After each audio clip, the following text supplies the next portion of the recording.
सो hi friends, good morning. आइए start करते हैं 10th मई का डेली जीके डोज। काफी इंपॉर्टेंट खबरें आज सारी कवर करेंगे। चलिए पहली खबर देख लीजिए। दो इंपॉर्टेंट बर्थ एनिवर्सरीज कल थी 9th मई को, तो उनके बारे में दो खबरें। पहला, birth anniversary of Maharana Pratap, ये थी 9th मई को, तो उनके बारे में कुछ खबरें देख लीजिए। So Maharana Pratap was born on 9th में 1540। ठीक है, कुछ बेसिक इंफॉर्मेशन जानना बस काफी रहेगा। He was 13th king of Mewar. Mewar मतलब जो करेंटली राजस्थान स्टेट है, उसको तब मेवाड़ स्टेट बोलते थे, तो तब के वो 13th किंग थे। ठीक है। और काफी वॉर्स यहाँ पे हुई, काफी ब्रेवरी वाली वॉर्स उन्होंने लड़ी, काफी एरियाज भी ऑक्यूपाई करे। बट जो सबसे इंपॉर्टेंट चीज है, जो एक वॉर है, उसकी बात कर लेते हैं। ठीक है। सो अकबर जो उस टाइम पे मुगल रूलर था, Akbar wanted to secure route to Gujarat. तो एक सेफ रूट या एक रूट वो चाहते थे गुजरात के लिए। ठीक है।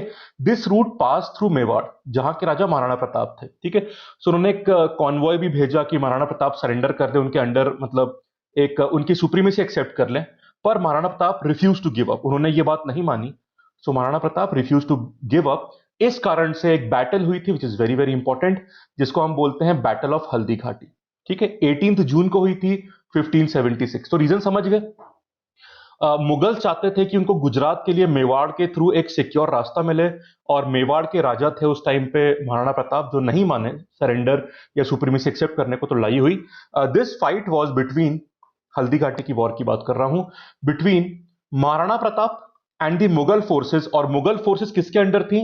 मान सिंह ऑफ अंबर। ठीक है। तो जो अंबेर के मान सिंह थे, उनके अंडर मुगल फोर्सेस थी, और एक तरफ थे महाराणा प्रताप। उदयपुर शहर अगर आप घूमने गए हो, तो उदयपुर के कुछ किलोमीटर दूर ही ये हल्दी घाटी जगह है। And I have been there जब मैं काफी छोटा था, तो आप में से कई लोग गए होंगे मेरे हिसाब से। उदयपुर के बिल्कुल पास में नहीं, थोड़ा बाय रोड जाना पड़ता है, but it's a great place to see. चलिए, तो आउटकम ये, मतलब बहुत फोर्सेस में काफी डिफरेंस था। महाराणा प्रताप की जो फोर्स थी, उसमें लगभग 22,000 वॉरियर्स या फाइटर्स थे, और मुगल फोर्स में 2 लाख थे, तो बहुत बड़ा गैप था। अब अनफॉर्चुनेटली इस वॉर में महाराणा प्रताप हार गए थे। महाराणा प्रताप की फोर्स वाज डिफीटेड, और महाराणा प्रताप और उनके जनरल जो थे, दे वर वुंडेड, सीवियरली वुंडेड, पर वो एस्केप कर गए थे। बट उन्होंने अपनी फोर्स को रीगैदर किया, and after 6 years he defeated the Mughals in 1582। और उसके बाद Akbar stopped his Mewar campaign उस डिफीट के बाद। ठीक है। तो हल्दी घाटी की बैटल, जिसमें काफी, मतलब फोर्सेस में डिफरेंस था, बट फिर भी काफी वीरता से महाराणा प्रताप की फोर्स लड़ी थी 1576 में, तो उसमें तो हार गए थे। पर फिर 6 साल बाद 1582 में अकबर की फोर्सेस मुगल फोर्सेस को हराया था। ठीक है, मुगल फोर्सेस को ध्यान रखिएगा। ठीक है। और फिर Akbar stopped his Mewar campaign after this. इतनी जानकारी काफी रहेगी, बाकी और भी काफी जगह ऑक्यूपाई करी थी महाराणा प्रताप ने, बट ये मेन वॉर मानी जाती है। ये आप उनका पोर्ट्रेट देख सकते हैं महाराणा प्रताप का। ठीक है। चलिए, एक और बहुत इंपॉर्टेंट बर्थ एनिवर्सरी थी गोपाल कृष्ण गोखले। ठीक है। And he was a moderate, Indian National Congress के मेंबर थे, बट उसमें 2 फ्रैक्शन थे, मॉडरेट और एक्सट्रीमिस्ट। ये मॉडरेट फैक्शन के थे। ठीक है। बट फ्रीडम स्ट्रगल का जो फाउंडेशन था, उसे रखने के लिए मॉडरेट्स का रोल काफी इंपॉर्टेंट माना जाता है। ठीक है। चलिए, सो कुछ इंफॉर्मेशन देख लीजिए गोपाल कृष्ण गोखले जी के बारे में। He became member of Indian National Congress in 1889। उसके बाद he was the part of moderate group of the Indian National Congress. ठीक है। एक फैक्ट देख लीजिए, फिर बीच वाले बताता हूं मैं आपको। वो 1905 में इंडियन नेशनल कांग्रेस के प्रेसिडेंट रहे थे, बनारस सेशन में। This fact is very very important. 1905 Banaras session जो कांग्रेस का हुआ था, इंडियन नेशनल कांग्रेस का, उसके प्रेसिडेंट थे गोपाल कृष्ण गोखले। बाकी और फैक्ट्स देख लीजिए। 1899 में ही was elected to Bombay legislative council, Bombay LC में वो इलेक्ट हुए थे। और 1901 में ही was elected to imperial council of the governor general of India. ठीक है। और जैसे कि आप जानते हैं, 1905 में ये प्रेसिडेंट थे कांग्रेस के बनारस सेशन में। He also played a very important role in the implementation of Morley Minto reforms. ठीक है। चलिए, कुछ फैक्ट्स और हैं। इतनी जानकारी काफी रहेगी। ये देख लीजिए कुछ और फैक्ट्स। 1905 में he founded Servants of India Society, ये पूना में फाइंड किया था, और एजुकेशन के एक्सपेंशन में और एक मास अवेयरनेस कि वो सोसाइटी को पॉजिटिवली कंट्रीब्यूट कर पाए, उसके लिए ये पूरी सोसाइटी बनी थी, servants of India society, primarily education के एक्सपेंशन में। ठीक है। पर बहुत सारे काम, फॉर एग्जांपल फैक्ट्री वर्कर्स के लिए नाइट क्लासेस एजुकेशन के लिए लगाना, बहुत सारे काम इसमें होते थे। पूना में फाइंड हुई थी। इंपॉर्टेंट सवाल फैक्चुअली हिस्ट्री वाली फील्ड के लिए पूछ सकते हैं, ठीक है। उसके बाद 1908 में गोपाल कृष्ण गोखले जी जो है उन्होंने फाइंड किया था रानाडे इंस्टीट्यूट ऑफ इकोनॉमिक्स। अब यहां पे दो चीजें देखिएगा, एक तो ये खबर और ये खबर, ठीक है। ये दो भी काफी, क्योंकि बाकी तो इंडियन नेशनल कांग्रेस की हैं, वो तो ऑलरेडी मेन स्ट्रीम खबरें हैं, बट ये भी पूछ सकते हैं आपसे जो आईएनसी से रिलेटेड नहीं है, ठीक। And Ranade institute of economics का बता चुका हूं मैं, 1908 में फाइंड किया था गोपाल कृष्ण गोखले जी ने। एंड 1911 में he launched a English weekly newspaper Hitavada, ये नागपुर में लॉन्च किया था। मतलब जो न्यूज़पेपर लॉन्चेस होते थे, जो भी इंपॉर्टेंट फ्रीडम फाइटर्स थे, उनके क्वेश्चंस काफी इंपॉर्टेंट तरीके से एग्जाम में आते हैं, ठीक है। सो हितवाद लॉन्च किया था गोपाल कृष्ण गोखले ने। और आखिरी बात, 1912 में he visited South Africa on the invitation of Mahatma Gandhi, और ये महात्मा गांधी के मेंटर भी रहे हैं, ठीक है। चलिए, उस टाइम पे अपार्थीड के अगेंस्ट जो भी मूवमेंट था उसमें भी गांधी जी ने एक्टिवली पार्टिसिपेट किया था। जो ब्लैक और व्हाइट का कॉन्फ्लिक्ट आपस में और जो डिस्क्रिमिनेशन अगेंस्ट द ब्लैक होता था साउथ अफ्रीका में, उसमें गांधी जी के इनविटेशन पे आए थे and he mentored Mahatma Gandhi, ठीक है। चलिए, ये आप पोर्ट्रेट देख सकते हैं गोपाल कृष्ण गोखले का। नेक्स्ट क्वेश्चन, 9 मई को था world migratory bird day, WMBD, world migratory birds day, ठीक है। So 9 May people around the world will celebrate world's migratory bird day. अब इसमें आपको सिर्फ एक, वैसे तो ये पूरा थीम जरूरी है, बट जरूरी बात सिर्फ इसका मतलब कॉन्सेप्चुअली स्टेटमेंट जरूरी है, यूनेस्को की वेबसाइट से मैं लाया हूं ये चीजें, बट इंपॉर्टेंट बात ये थीम की होगी। पर पहले ये देख लेते हैं। So it is a global campaign which is dedicated to raising awareness of migratory birds and the need for international cooperation to conserve them। अब जो थीम था वर्ल्ड माइग्रेटरी बर्ड डे का, वो है birds connect our world, birds connect our world. This theme is very very important, ये exam में objective सवालों में आ सकता है, ठीक है। बाकी पढ़ लीजिए। This theme was chosen to highlight the importance of conserving the integrity of ecosystems that support the natural cycles essential for the survival and well-being of migratory birds। एक पैराग्राफ और है इसके बारे में कि थीम की इंपॉर्टेंस बेसिकली बता रहे हैं यहां पे। This theme also underlies this theme also underlies the fact that migratory birds are part of our shared natural heritage and they depend on a network of sites along their migration route for breeding, feeding, resting and overwintering, ठीक है। तो एक बहुत लंबा रास्ता लोग cover करते हैं और उस रास्ते में आने वाली हर साइट एक तरह का नेटवर्क होती है जिसका प्रॉपर इंटीग्रेशन और शेयरिंग जरूरी है इनके सर्वाइवल के लिए और ग्रोथ के लिए, ठीक है। तो डे याद रखिएगा 9 में, एंड थीम याद रखिएगा बर्ड्स कनेक्ट आवर वर्ल्ड। बाकी इंपॉर्टेंट है पर इससे डायरेक्टली सवाल बन सकता है। चलिए, क्वेश्चन अगले कॉन्सेप्ट पे आते हैं। There is a tie up in India for the development of कोविड-19 वैक्सीन, वो देख लीजिए। सो आईसीएमआर, ये द हिंदू से न्यूज है, the ICMR and Bharat Biotech ने ये टाई अप किया है फॉर इंडियन वैक्सीन। अब देख लीजिए, बस दो पैराग्राफ जरूरी है इसके। आईसीएमआर मतलब Indian council for medical research on Saturday announced a research collaboration with Hyderabad based Bharat Biotech International Limited BBIL to develop a COVID-19 vaccine। The ICMR said in a statement that it had transferred the virus strain isolated at NIV Pune, National Institute of Virology Pune, which is a ICMR institute, to BBIL। तो वो जो strain isolate करे थे corona virus के strain, वो transfer कर दिए गए हैं किसको? बीबीआईएल को, ताकि आगे रिसर्च हो सके वैक्सीन डेवलपमेंट के लिए, ठीक है। And work on vaccine development has been initiated between the two partners. ICMR का NIV is the main institute of ICMR. It will provide continuous support to BBIL for vaccine development, ठीक है। And ICMR and BBIL will seek fast track approvals to expedite vaccine development, subsequent animal studies, clinical evaluation of the candidate vaccine, which will be fully indigenous to India। But फिलहाल कोई under trial में कोई vaccine है नहीं, उसकी जानकारी नहीं है, बट कोलैबोरेशन हो चुका है। अब किस तरह से ग्रोथ या कोई डेवलपमेंट किसी कैंडिडेट वैक्सीन का, फाइनल वैक्सीन का होता है, वो देखना पड़ेगा। बट फिलहाल ये कोलैबोरेशन से सवाल बन सकते हैं, ठीक है। आगे ट्रैक करेंगे किस तरह के डेवलपमेंट होते हैं।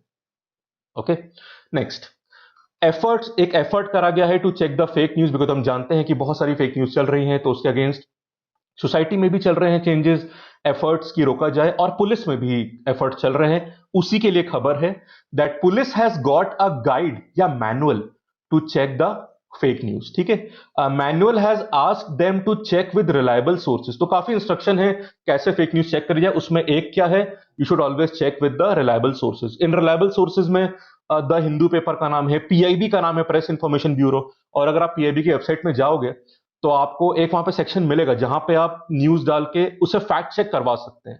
मतलब दे विल चेक दिस की खबर सही है या नहीं। तो ये प्लेटफॉर्म्स और कई और प्लेटफॉर्म के नाम है, they are helping to provide reliable news and also fact check, ताकि फेक न्यूज रोकी जा सके, ठीक है। दिस गाइड और मैनुअल इज पब्लिश्ड बाय, ये खबर भी इंपॉर्टेंट है कि पब्लिश किसने करा है, bureau of police research and department, BPRD. Bureau of police research and department, ये एक तरह का थिंक टैंक है अंडर मिनिस्ट्री ऑफ होम। तो सवाल इस पे भी आ सकते हैं कि bureau of police research and development क्या है, एक थिंक टैंक है मिनिस्ट्री ऑफ होम के अंडर, ठीक है। चलिए, अब एक बहुत इंपॉर्टेंट खबर यहां से निकल के आ रही है, उसके लिए मुझे ये फोटो छोटा करना पड़ेगा। आप जानते हैं एक नई रोड बनी थी, ठीक है। वो रोड कौन सी थी, वो लास्ट पैरा में दिया है, वैसे मैंने कल की न्यूज में कवर भी करा था, देख लीजिए। The road that starts from Dharchula in Uttarakhand and runs 80 kilometre to Lipu Lekh pass, it was build by BRO, जो कैलाश मानसरोवर यात्रा के लिए रास्ता आसान करता है, उसकी रोड थी। It was to Kailash Mansarovar यात्रा, ठीक है। उस पर थोड़ी कंट्रोवर्सी हो गई है नेपाल के द्वारा, वो खबर देख लीजिए, वेरी इंपॉर्टेंट, द हिंदू का आर्टिकल, ठीक है। सो नेपाल ये बोल रहा है कि इंडिया ने एक 2014 का अग्रीमेंट ब्रीच करा है, वो देख लीजिए क्या है। इंपॉर्टेंट खबर है ये इंटरनेशनल पॉलिटिक्स के हिसाब से। तो ये कल मैं लोकेशन दिखा रहा था ना आपको, ऊपर तिब्बत है जो चाइना का एरिया है, नीचे उत्तराखंड है इंडिया का, और नेपाल बिल्कुल बगल में है। तो Nepal is also third party, अब कैसे वो देख लो। India plans to shorten the travel time for pilgrims to Kailash Mansarovar Yatra. It has ran into a diplomatic trouble as Nepal strongly objected to the new link road from India to China, which was inaugurated by Defense Minister on Friday. ठीक है, अब problem क्या है वो देख लीजिए। Nepal's foreign minister said India's decision to build the road through territory at Lipu Lekh pass that it claims as its territory is a breach of an agreement reached between the two countries to discuss the matter. तो वो area Lipu lake के पास वाला किसके अंदर आता है, किस country के अंडर आता है, उस पर कंट्रोवर्सी थी। तो वहां पे रोड बना के नेपाल को थोड़ी प्रॉब्लम है इस चीज से। Government of Nepal has learned with regret about the inauguration yesterday by India of link road connecting to Lipu Lake which passes through Nepal territory, ठीक है। तो नेपाल को लगता है कि लीपू लेक वाला जो एरिया जहां से रोड जा रही है वो उनका है। अब थोड़ा बैकग्राउंड समझिए इस इश्यू की, ओबीसी आर्टिकल में दिया हुआ है। This unilateral act runs against the understanding reached between the two countries, including at the level of prime ministers, that a solution to boundary issue would be sought through negotiation. ठीक है, अब ये किसका reference दिया जा रहा है वो देखिएगा। Agreement between the Prime Minister Narendra Modi and then Nepal PM Sushil Koirala in 2014 for foreign secretaries to work outstanding boundary issues on Kala Pani where Lipu Lake lies and Susta. तो 2014 में जो meeting हुई थी, discussion हुआ था, agreement हुआ था India के प्राइम मिनिस्टर नरेंद्र मोदी जी और तब जो नेपाल के प्राइम मिनिस्टर सुशील कोइराला के बीच में, वो ये था कि दो एरियाज काला पानी और सुस्ता, इसमें टेरिटोरियल जो कॉन्फ्लिक्ट था वो फॉरेन सेक्रेटरीज मिलकर वर्कआउट करेंगे। काला पानी में ही लीपू लेक लाया करता है, ठीक है। तो नेपाल ये बोल रहा है कि अभी तो वो अंडर डिस्कशन था कि फॉरेन सेक्रेटरी रिजॉल्व करते, वो तो रिजॉल्व अभी हुआ नहीं है, उससे पहले इस रोड को इनॉग्रेट कर देना ये सही नहीं लगा, इसलिए नेपाल ने प्रोटेस्ट किया है। हमने रिस्पॉन्स किया वो देख लीजिए। एमईए जो है Ministry of External Affairs India की, उन्होंने बोला है the road follows the pre existing route used by the pilgrims of Kailash Mansarovar. तो हमने क्या बोला है, ये एक प्री एग्जिस्टिंग रूट है जहां पे रोड बनी है, जो कैलाश मानसरोवर के पिलग्रिम्स पहले से ही यूज करते थे। Under the present project, the same road has been made pliable for the ease and convenience of pilgrims, locals and traders. उसी रोड को प्लायबल या उसी रोड को बनाया गया है जो पहले से एग्जिस्ट करती थी, ठीक है। एंड उन्होंने ये भी बोला कि जो बाउंड्री डिलीशन एक्सरसाइज है, मतलब बाउंड्री मार्किंग एक्सरसाइज है with Nepal, is ongoing and that India is committed to resolve outstanding boundary issues through diplomatic dialogues and in the spirit of our close and friendly bilateral relation with Nepal. तो उन्होंने कहा है जो boundary का delineation का issue है वो चलता रहेगा and we are committed to resolve that through the diplomatic networks and for a friendly relation with Nepal. तो उन्होंने कहा है कि रिलेशन फ्रेंडली है, डिप्लोमेटिकली सॉल्व करेंगे। जहां तक रोड की बात है, वो तो पहले से ही रोड थी जहां पे पिलग्रिम्स जाते थे, ट्रेडर्स लोकल जाते थे, उसको बना दिया है बस। तो ये इंडिया का रिस्पॉन्स है, ये नेपाल का कंट्रोवर्सी है, और इशू की बैकग्राउंड यहां पे मैंने बता दिया आपको। ठीक है, अब ये तो कहानी शुरुआत है, अब किस तरह से कहानी शेप अप करते उसको फॉलो अप करना पड़ेगा। बट यस, एक इंटरनेशनल इशू इंपॉर्टेंट है, सब्जेक्टिव क्वेश्चंस के लिए भी और ऑब्जेक्टिव क्वेश्चंस के लिए भी। पूरा कहानी समझ गए ना? चलिए, एक और खबर वाइल्ड लाइफ की फील्ड से।